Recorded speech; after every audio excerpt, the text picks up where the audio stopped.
صاحب کہ یہ اب ہم حج پہ ابھی عائشہ نے بڑا ہمیں ایکسپلین کیا اچھا سا حج کی اہمیت. نحمد صلی علی رسول الکریم اما بعد بسم اللہ الرحمن الرحیم. دیکھیے اسلام یہ دین فطرت ہے جی. یہاں کچھ چیزیں اللہ رب العالمین نے اپنے بندوں کے ذمہ پر جو اس کی توحید کے قائل طور پر آپ اپنے آپ کو فطرت کے قریب کرتے ہیں. جس جگہ ہم حج کرتے ہیں اس کے متعلق قرآن مجید فرقان حمید نے یہ بات ارشاد فرمائی ہے ان اول بیت وضع للناس للذی ببکۃ مبارکہ.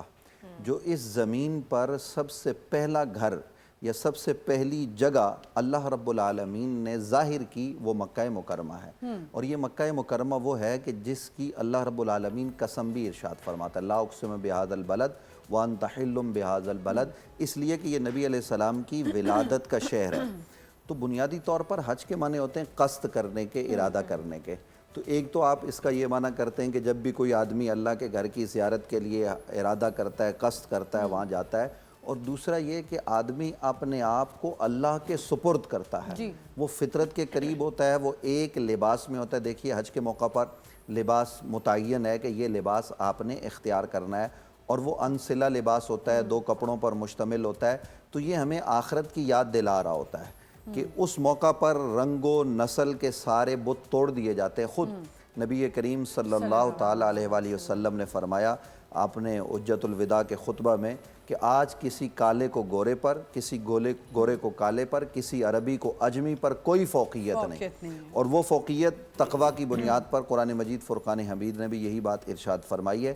تو اس لحاظ سے بندہ اپنے اندر کی تمام تر نجاستوں کو اور اس کے اندر جو گناہ ہیں، جو عیب ہیں، ان کو ختم کرنے کے لیے، اور جو اندر سے پاکیزہ ہیں وہ اپنے آپ کو مزید پاک کرتے ہوئے قرب الہی پانے کے لیے حج کرتے ہیں. یاد رکھیے کہ حج زندگی میں ہر صاحب استطاعت پر ایک مرتبہ اللہ رب العالمین نے فرض کیا ہے.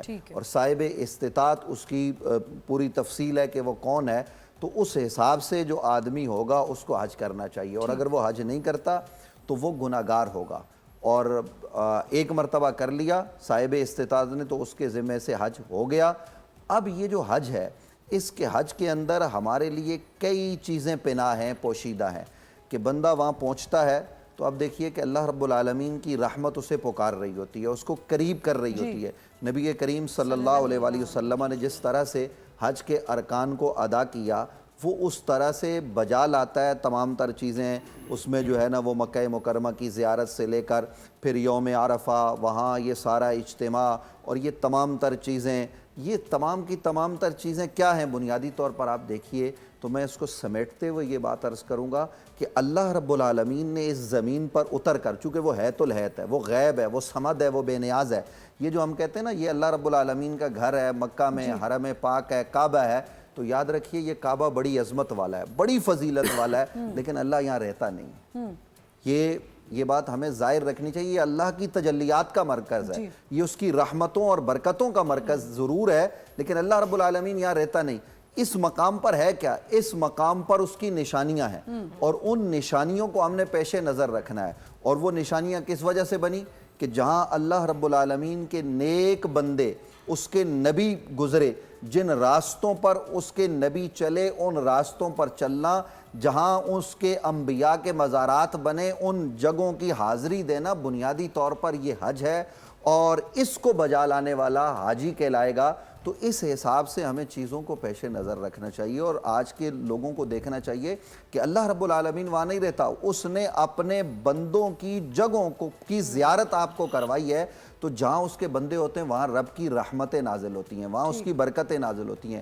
ہزارہا انبیاء اس خطے میں، جہاں حج ہوتا ہے اس خطے میں مدفون ہیں، ان کے مزارات موجود ہیں. تو اس لیے ہمیں ان تمام تر چیزوں کو پیش نظر رکھ کر جب ہم خلوص نیت سے نبی علیہ السلام کے طریقے پر عمل پیرا ہو کر حج کرتے ہیں تو اس حج کی برکتیں یوں ملتی ہیں کہ اللہ رب العالمین بندے کے سارے گناہ معاف فرما دیتے ہیں.